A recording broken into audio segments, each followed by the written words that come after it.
કરી અને સમાચાર પર નજર તો અમદાવાદમાં ભંગારના ગોડાઉનમાં આગ લાગવાની ઘટના બની છે। સનાતલ આદેશ આશ્રમની બાજુમાં આગ લાગી છે। ફાયર વિભાગની 18 ગાડીઓ ઘટના સ્થળે પહોંચી છે।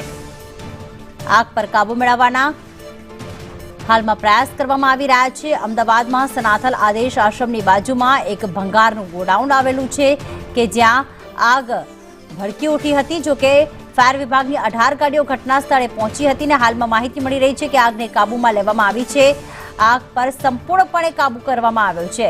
18 ફાયરના ટેન્કર ઘટના સ્થળે રવાના થયા હતા અને પાણીનો મારો ચલાવવામાં આવ્યો હતો અને ભંગારનું આ ગોડાઉન હતું જેના કારણે આગ જે છે વધુ ભડકી ઉઠી હતી અને હાલમાં આગ સંપૂર્ણપણે કાબૂમાં આવી ચૂકી છે।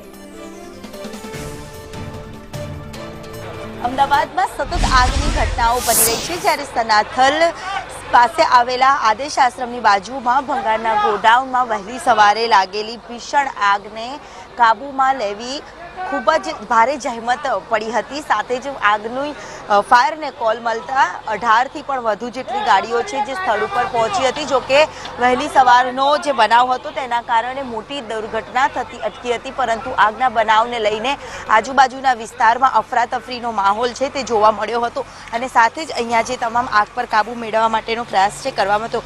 સર, કેવા પ્રકારની આગ હતી? આગ પર કાબૂ મેળવાયો છે? કોઈ જાનહાનિ થઈ હતી કે કેમ?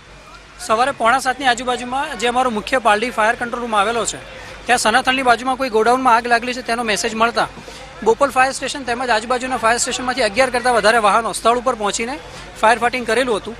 આગ લાગવાનું ચોક્કસથી કોઈ કારણ જાણવા હજી સુધી મળેલ નથી। સદનસીબે એની અંદર કોઈ પણ પ્રકારની જાનહાનિ નથી। આગનું કારણ શું હોઈ શકે સર? ઓપન ગોડાઉન છે, નજીકમાં સવારનો સમય હોવાના લીધે કોઈ વ્યક્તિ પણ અવેલેબલ નહીં હોય એવું માની શકાય છે। એટલે હજી ચોક્કસથી કારણ જાણવા મળેલ નથી। તપાસ કર્યા બાદ જ એ ચોક્કસથી કહી શકાશે। કોઈ પણ સદનસીબે કોઈ જાનહાનિ પણ નથી અને કોઈ ફસાયેલાનો પણ કોઈ એમને માહિતી નથી। જરૂર, એટલે ફાયરની ટીમ છે જે સ્થળ ઉપર પહોંચીને આગ પર કાબુ મેળવવા માટેનો પ્રયત્ન છે તે કરવામાં આવી રહ્યો હતો અને હાલ આગમાં કોઈ ફસાયું નથી, મોટી જાનહાનિ થતાં અટકી હતી। સાથે જ વહેલી સવારે આ આગનો બનાવ હતો।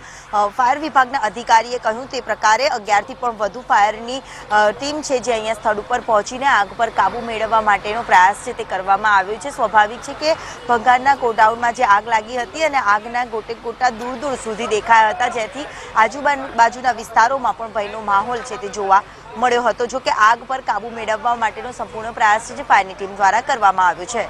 કેમેરામેન મનીષ વાણિયા સાથે દિવ્યા ચૌહાણ, સંદેશ ન્યૂઝ।